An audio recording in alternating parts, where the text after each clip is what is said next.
What's up guys? Hey, I wanted to make a quick video to share with you the top 10 key factors that you should consider if you're in the process of building that outdoor deck space that you've always dreamed of. So the first thing I'd like for you to think about is, are you hoping to have a maintenance-free deck created out of complete composite materials, or are you hoping for just a pressure-treated lumber deck? Two things that obviously could completely change the cost of the overall investment, but could potentially mean a lot more work in the future for you. So with pressure-treated, obviously you've got some maintenance there. You're gonna have to wait a few months for it to dry out, and at that point then you'll have to choose your stain and have the crew come back out to apply the stain to seal it so that it lasts. And of course that's something you're gonna have to do between every 5 to 10 years or so. Whereas a composite deck, you don't have any of that work. If anything, you really just have to wash it off once a year to maintain your warranty.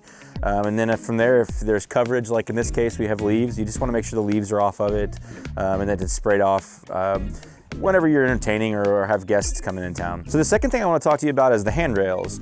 There's a variety of options that you can do, especially with composite decks. You could even do these same handrails that are here with the aluminum if this was to be a lumber deck. But the best component that we suggest is the aluminum extruded handrails. They are powder coated. They have a durability that lasts a long time. In addition to that, they just go together very nicely. They have a good fit and finish to them. They're all designed and meet code standards, whereas a lumber deck that would have lumber rails, the same thing is obviously necessary for them. You're gonna have some maintenance. You're gonna have to pressure wash and have those stained every so often to maintain their durability. So something just to consider, but either way, that obviously changes the price quite a bit. So if you're hoping to go with more of a, in this case, Harmony handrail or a Trex handrail, you're gonna have a little bit more of an investment, but a lot less maintenance and headache down the road. So the third thing I wanna talk to you about is the stairwell. Is there a stairwell that's accessing the deck or allowing you to access the yard? And in this case, there is a stairwell. It goes down this back side down to the lower portion of the deck where there's an additional entertaining space.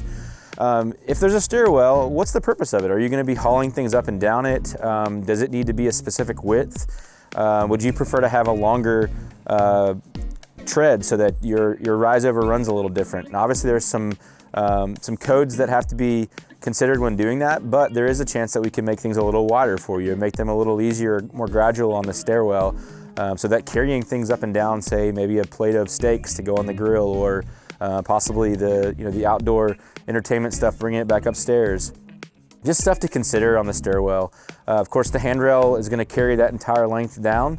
And what kind of traction do you have on those treads? You know, if in this case, obviously there's snow, so it could be a little slippery. Having some traction on those stairs would be nice if you're in a climate where you get a lot of snow. So the fourth thing I want to talk to you about is, what should you do with the underside of your deck? You know, obviously if it's a lumber deck, or even in the case of a composite deck, you're going to have some exposed joists and trusses down there that, you know, sometimes don't look as appealing. And if you're entertaining underneath your patio, you know, and it does rain and you want to use that space, maybe you would consider an underdeck oasis system to allow that rainwater to run off into a gutter system. Or in this case, you know, let's just say you can't access the lower part of your deck, but you've got a space there that you'd like to use for storage. How do we make it so that it's sort of a privacy area that you can store components in and keep them dry and away from the elements?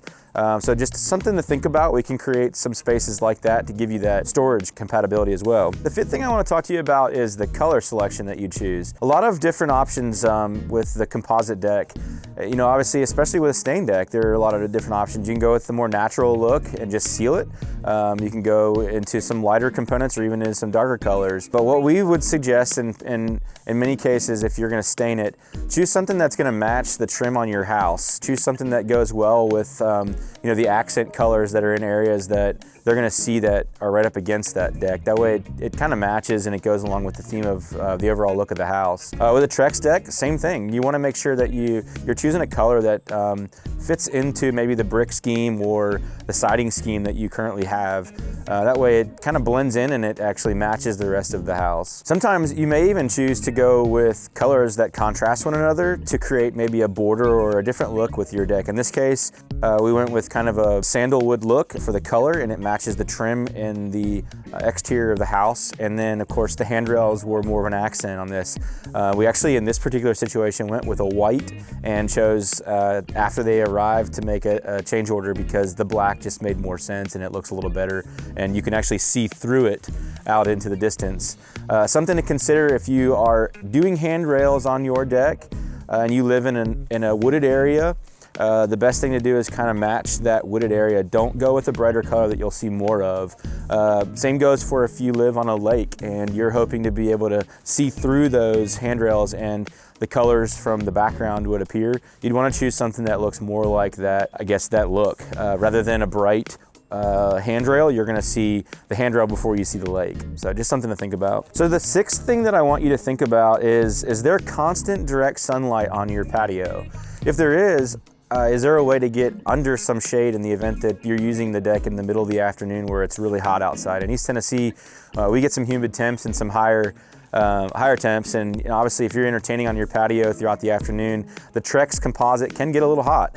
Same goes for a lumber deck. The wood can get a little hot. So having shade is huge. So maybe having an umbrella or possibly an awning that could come out and overcast the entire area would be a nice feature that you may consider. In this case, we talked a little bit about putting in an electric awning for the homeowner so that in the summer months, part of this deck could be shaded for them to sit out on. The other thing to think about too is if you are, in a shaded area and there are a lot of leaves, there's gonna be a lot more maintenance on your deck. So, if it is a lumber deck and there are a lot of leaves that are falling on it with moisture, you wanna make sure that that stuff gets swept off of it regularly because it could potentially cause some issues with the surface. With the composite deck, it's a lot less of an issue there. It's very maintenance free and you literally can just blow those leaves off and not have an issue. So number 7 is, what time of the day do you mostly use your deck? Do you use it for the evening to come out and have a drink or entertain with friends or fire up the grill and cook some steaks, or are you using it in the morning to come out and just enjoy the elements and maybe reflect on your memories or whatever it is that you do on your deck in the morning? There's a lot of different reasons. If your view is beautiful like this one, you may come out here just to relax. So in that case, thinking about like how you're using the space and where the seating arrangements are directed to pinpoint what the view is, that could actually change the layout of what would be a good deck arrangement for you. Maybe we consider putting things in a different way or creating a platform that is where the majority of the seating arrangements will sit and then creating other tiers around it. Just some things to think about when you're thinking about when you're going to use your deck. So for number 8, the question is, do you cook on your deck? And I feel like a no-brainer. I think everyone has a grill somewhere around their porch, especially if they've got a really nice patio like this one. And if you're cooking on your patio, there's a couple of things you want to think about. Where is the smoke rising to if you're grilling? Is it underneath an awning or an overhang? And if so, is there siding or other elements that could be affected by that heat? Secondly, if there are drippings from whatever you're cooking, what is it going on to? Do you have a mat underneath your deck? Or is there a mat underneath on the deck, underneath the grill? In addition to that, where is the grill in relation to the back door or the access point into the house so that it's the shortest run from the kitchen? And in this case, we chose to have things aligned so that they're close to the back door. That way, prepping and bringing things in and out is almost seamless. And then of course, we took into the other consideration where the smoke's going and where the drippings may go. Just some things we can add too. We could even incorporate in our handrail here a ledge to be able to put things so while you're prepping or cooking, you can use your utensils and things that are out here already stored for you. We've even gone as far as to create an individual spot, an addition, or a platform specifically for just the grill. So for number 9, this is a kind of a simple one too. We talked a little bit about earlier, but what's the view? In this case, obviously we've got a really pretty view of the woods. And so, the focal point here could be to sit and look at the woods, or it could be more or less just around a table.